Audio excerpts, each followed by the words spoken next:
নমস্কার বন্ধুরা, Swapna kitchen family ব্লগে তোমাদের সবাইকে স্বাগত জানাই।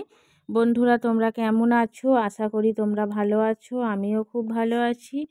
তো একদম সকাল থেকে ব্লগটা শুরু করছি। গুড মর্নিং বলেই কিন্তু ব্লগটা শুরু করছি আজকে, কারণ অন্যদিন কি হয়, বেলা থেকে তো ব্লগ শুরু করা হয়, তো সেই জন্যে গুড মর্নিং আর বলতে পারি না। তো আজকে খুবই সকাল থেকে শুরু করছি। এটা কালকের বাসনগুলো মেজে এখন উপুড় করে রাখছি, তারপরে বাদবাকি কাজকর্ম হবে। এখনও কিন্তু আমার চান করা হয়নি।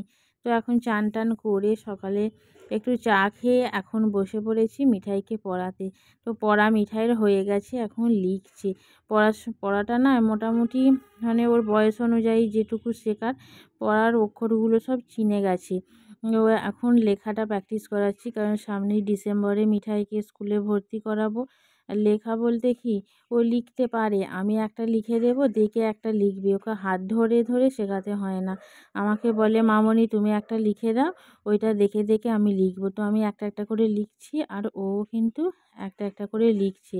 তো এইভাবেই লিখতে ও ভালোবাসে। আমি যদি হাত ধরি না, ও লিখতে চায় না। ওই যে আমি দেখিয়ে দিচ্ছি যে কিভাবে করতে হয়, ও সেইভাবেই করছে। আর স্বাগতও এখানে পড়ছে, এখন স্কুলে বেরোবে। আমিও রান্না চাপাবো, আর বেশিক্ষণ বসবো না। মিঠাইকে দু একটা লেখা দেখিয়ে দিয়েই তারপরে রান্না বসিয়ে দেবো। স্বাগত স্কুলে বেরোবেই, তারপরে মিঠাইয়ের খাওয়ার সময় হয়ে যাবে। তো সেই জন্যই একটু মানে তাড়াহুড়ো করছি। আর এখানে দেখো, ভাত আমার হয়ে গেছে। আর উনুনটার অবস্থা দেখি বুঝতে পারছো কে করেছে।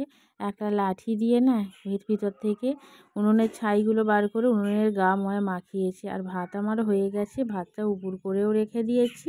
খরগোশটাকে দেখো, সারাদিন বৃষ্টি পড়ছে না, একবার বৃষ্টি হচ্ছে একবার রোদ্দুর হচ্ছে। এই করে করে যে কতবার খরগোশটাকে তুলছি আর নাবাচ্ছি, তুলছি আর নাবাচ্ছি। তো লাস্টে কি করলাম, যে আর অতবার তুলবও না নাবাবও না, একবারেই ভিতরে রেখে দিই। তাহলে কি হয়, আর তোলা পড়া করতে হয় না। মিঠাই খরগোশটাকে দিয়ে দিচ্ছে শাক খেতে। আর কতবার যে ছাদে উঠছি নামছি, একবার জামা কাপড় তুলে নিচ্ছি, তার 10-15 মিনিট পরেই কিন্তু রোদ্দুর হয়ে যাচ্ছে। তো রোদ্দুরটা দেখে মনে হচ্ছে রোদ্দুরটা এতটা পরিমাণে হয়েছে, তাহলে আর একবার রোদ্দুরেই দিয়ে আসি। আর এখানে দেখো, মিঠাই চান হয়ে গেছে। যে কাজটা ও রোজ করে, একদিনও কিন্তু এই কাজটা মিস করে না। ও চানটা করবে, চানটা করে ওর প্রথম কাজ হলো তুলসী গাছে জল দেওয়া। তো চান করেই তুলসী গাছে জল দিয়ে এলো। আর তারপরে এখন আমি বসিয়ে দিয়েছি বাদবাকি রান্না। ভাত তো হয়ে গেছে, স্বাগত খেয়ে বেরিয়ে গেছে। আর এখানে একটু অন্যরকমভাবে কুমড়ো ভাজা করছি। আর করছি এখানে ডিম সিদ্ধ। তো 3টে ডিম কেন সেটাও বলবো। তো বন্ধুরা, রান্না প্রায় শেষের দিকেই হয়ে এসেছে। আর কি কি রান্না করছি সবই তোমাদের সাথে শেয়ার করব। 3টে ডিম নিয়ে তোমাদের নিশ্চয়ই কৌতূহল হচ্ছে যে আমরা 4জন, ডিম কেন 3টে। তো রান্না হয়েই গেছে। কী কী রান্না হয়েছে দেখো, এখানে পটল ভাতে দিয়েছি আর আলু সিদ্ধ। তো ওটা একসাথে আমি মেখে নিচ্ছি। আর তার সাথে এখানে হয়েছে তরুলি আলু পোস্ত, আর হয়েছে মুসুরির ডাল, এখানে মাছের ঝাল রয়েছে, আর কালকের অল্পটুকু মাংস রয়েছে। আর তার সাথে ওই 3টে ডিম সিদ্ধ করেছি। আর এখানে হয়েছে ভাত। এই হয়েছে আমাদের দুপুরে রান্না। আর বলতে ভুলে গেছি, হয়েছে কুমড়ো ভাজা। মিঠাই এখনও ঘুম থেকে ওঠেনি, আর দেখতেই পাচ্ছ গায়ে ভালো করে চাপা দিয়ে একেবারে গভীর ঘুমে আচ্ছন্ন হয়ে রয়েছে। ডাকছি যে মিঠাই উঠে পড়ো, কারণ অনেকটাই বিকেল হয়ে গেছে। তো উঠে পড়লে একটু ছাদে খেলাধুলো করে, আর তা না হলে সেই সন্ধে দেবো শাঁখের আওয়াজে, তখনই ঘুম থেকে উঠবে। আর মিঠাই ওখানে ঘুমাচ্ছে, উঠতেই তো চায়নি। আমি কি করছি, আজকে বালিশের ঢাকাগুলোকে কেচেছিলাম, তো সেগুলো শুকনো হয়ে গেছে। সেই ঢাকাগুলোকেই এখন জামা পরিয়ে দিচ্ছি। ও উঠে পড়লে টানা হিজড়া করে না, বড্ড বালিশের ঢাকা ছিঁড়ে যায়। যে কাজটা করি সে কাজটাই নিজে করব বলে বায়না করে। তো এখনও মিঠাই ঘুম থেকে ওঠেনি। আমি কি করছি, দুটো পরোটা ভেজে নিচ্ছি।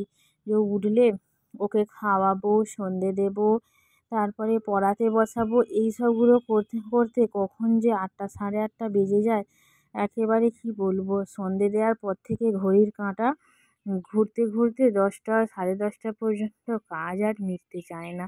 তো পরোটা করলাম, আর এখানে সিমুইটাকে ভেজে নিচ্ছি। দুধ কিন্তু এখনও আসেনি। মিঠাই ঘুম থেকে ওঠেনি বলে না পরোটাগুলো করে সিমুইটাকে ঘি দিয়ে একটু ভেজে রাখছি। যখন তোমাদের দাদাভাই দুধ আনবে, দুধটা ফুটিয়ে খালি এর মধ্যে ছেড়ে দেব। তো রেডি করে রেখে দিয়েছি। মিঠাই এই ঘুম থেকে উঠলো, উঠে ওকে একটু ফল কেটে দিলাম। আজকে দুধ এখন আর দিইনি।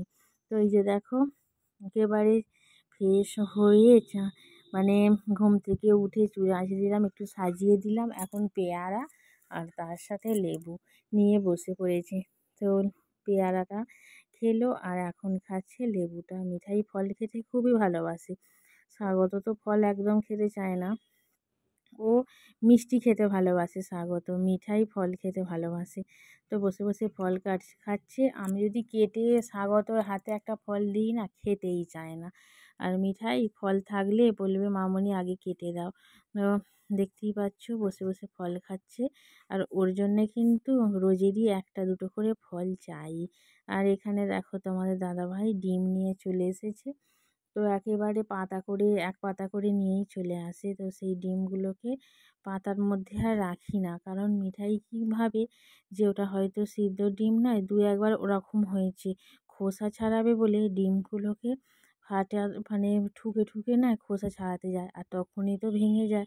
ওই করে অনেক ডিম নষ্ট হয়ে গেছে। সেই থেকে কি করি, ডিম নিয়ে এলে পাতা থেকে তুলে একটা বড় জায়গার মধ্যে, গোল জায়গার মধ্যে রেখে আর তাকে আলাদা সাইড করে রেখে দিই, যাতে ওর না চোখে পড়ে। চোখে পড়লেই ও তো একেবারে আমি যে কাজগুলো করি সেইগুলোই করতে ভালোবাসে। তো বসে বসে দেখে তো আমি কি করছি, ডিমগুলো ঠুকে ঠুকে ডিমের খোসা ছাড়াই। সেই রকম কাঁচা ডিমগুলোকে ওইভাবে করতে করতে প্রচুর ডিম নষ্ট হয়ে যায়। তো বন্ধুরা, সিমুই কিন্তু আমার এখনও হয়নি।